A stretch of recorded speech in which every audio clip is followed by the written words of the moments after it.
حضرت صلی اللہ علیہ وسلم نے عربوں سے محبت کرنے کی تاکیدی ہدایت فرمائی ہے جی، اور 3 وجوہات بیان فرمائی ہیں. ٹھیک ہے.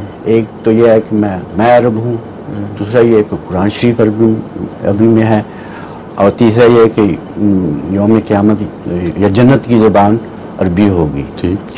سوال یہ ہے کہ اسلام کی بین الاقوامی حیثیت کے باوجود صرف عربوں کے بارے میں یہ خصوصی سفارش کیوں فرمائی گئی؟ اولاد کے متعلق بھی فرمائی ہے کوئی اپنی نسل کے متعلق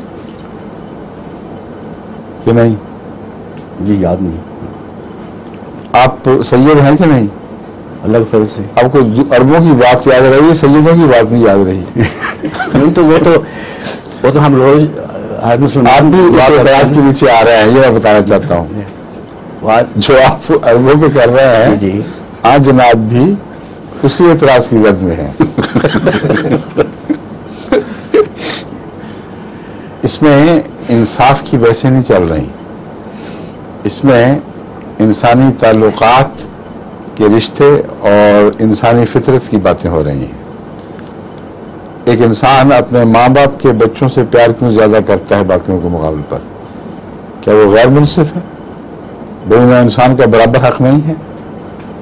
بس آن صلی اللہ علیہ وآلہ وسلم نے سب کا حق خود برابر ادا کیا ہے، کہیں تفریق نہیں کی.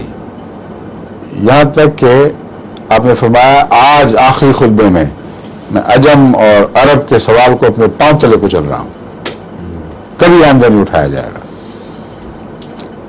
میری بیٹی فاطمہ بھی اگر چوری کرتی تو اس کے بھی ہاتھ کاٹتا. جہاں انصاف کی باتیں ہوں وہاں یہ باتیں ہیں. معاملات میں، حقوق میں، ذمہ داریوں میں سب برابر ہیں. لیکن جہاں تعلق کی باتیں ہوں، جہاں پیار کے رشتے ہوں، وہاں انسان سوچتا ہے کہ کس کا مجھ پہ زیادہ احسان ہے، اس احسان کو مد نظر رکھتے ہوئے میں اس سے حسن سلوک کروں. یہ وہ تعلیم ہے جو دی گئی ہے. سمجھے؟ شکریہ.